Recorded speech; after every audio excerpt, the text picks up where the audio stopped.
Nikon D7200 and the Nikon D7500. Does it worth upgrading or not? Let's talk a little bit about this topic.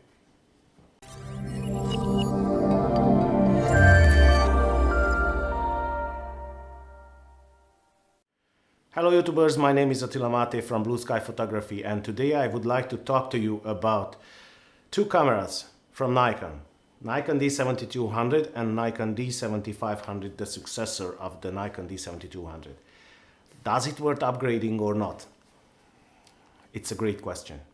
And I have to tell you, I am really disappointed. And I would like to share with you my opinion about this, if it worth upgrading in my opinion or not. So let's dive into it, and let's not make this video too long. So let's talk about these two great cameras. Now, 20 megapixel versus 24 megapixel. 24 megapixel Nikon D7200, 20 megapixel Nikon D7500. In this manner, I would say the loss of the 4 megapixel, the difference of the 4 megapixel, it would not be a big problem because the ISO performance will be better. So if you are a sports or wildlife photographer, obviously you want much more pixel density and you want much more details in your shots, so the extra megapixel would be great, you know. But in this situation, it's a compromise, you know. I mean, I don't know. This you have to decide this, but I think that the 4 megapixel difference is not very bad. So it's okay, you know. It would be better to be 24, but something for something. So 20 megapixel versus 24 megapixel. ISO performance probably better on the Nikon D7500, and this is true because the Nikon D7500 has the sensor from the Nikon D500, which is the flagship camera on the APS-C size in Nikon. And the ISO performance is good on the Nikon D500. Now, don't get me wrong, this is only my opinion, but I think that sometimes the low light performance of the Nikon D500, it's a little bit overreacted and overpraised, I would say. It's not as good as sometimes they say that, oh, even in the dark, and look, it's not as good, I tell you. But if somebody doesn't agree with me, that's not a big issue. But please prove, you know, if you have a Nikon D7200 and you have a Nikon D500, make two shots, you know, in the same scenario with the same lens, same ISO, and then you will see the difference what I'm talking about. It's not as good as they praise sometimes. It's better than the Nikon D7200, but it's not a very big difference. It's not like we compared the Sony A7S with the Nikon D7200. No, Sony A7S, great in low light, definitely. Now that's the low light king. Okay, so there are a few things, like I just said in my other video where I was talking about the preview of the Nikon D7500, that there are three things when I want to upgrade the camera. There are three things I want to see better in that camera to be worth for me to upgrade. And that three things would be image quality, autofocus, and ISO performance. These three things are the most important. Many people will talk about specifications and this and that and so many frames per second and whatever. Yeah, if the camera has a crappy autofocus, a crappy autofocus, I mean, it's not interesting. The most important would be is these three things: ISO performance, autofocus, image quality. Now, image quality, we all know that it is the same. Nikon D7200 and Nikon D500, it is the same.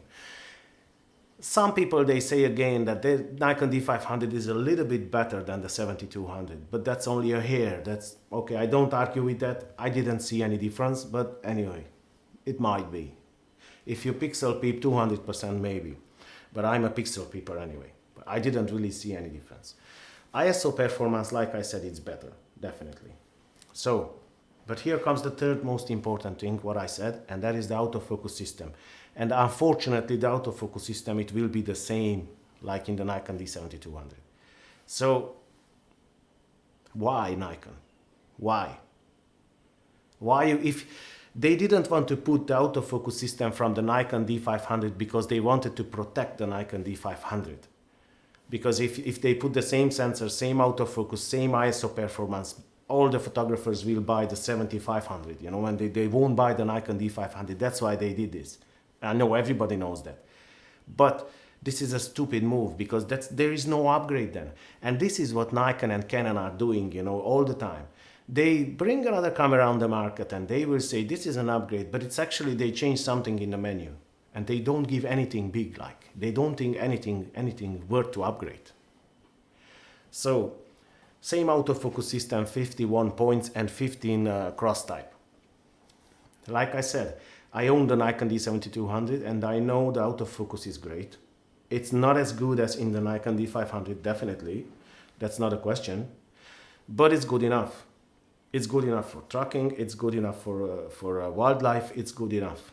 I don't say you get the same amount of shots in focus like with the Nikon D500, but the price is not the same.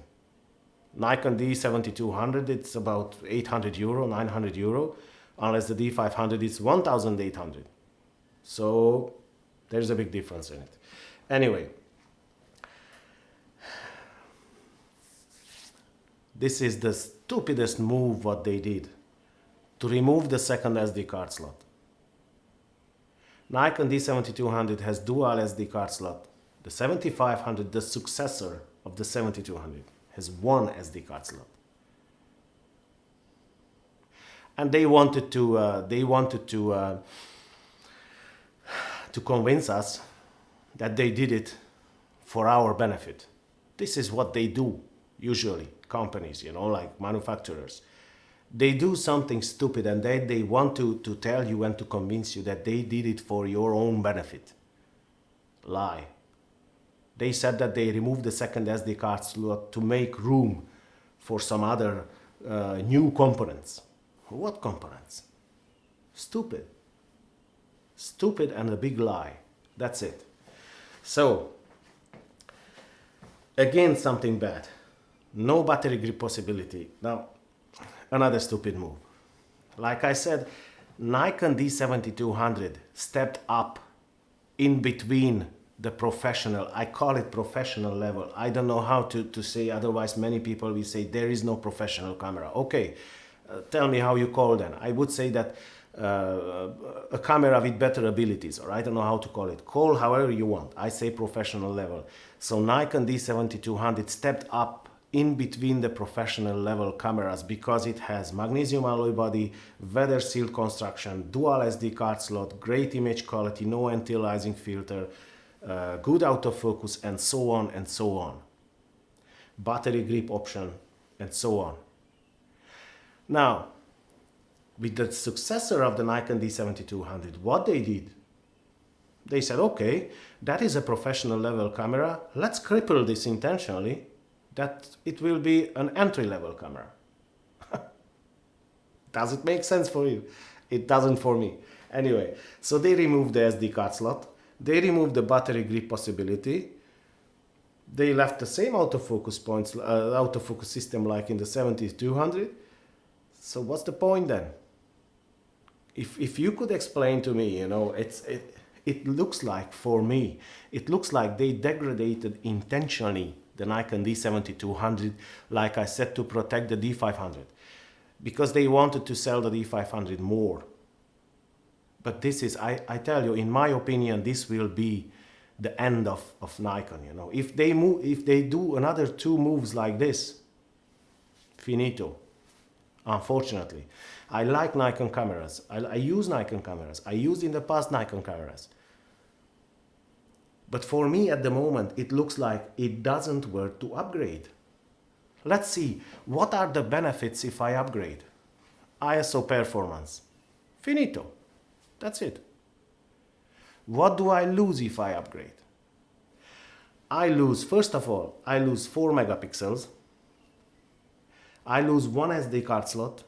I lose no battery grip possibility.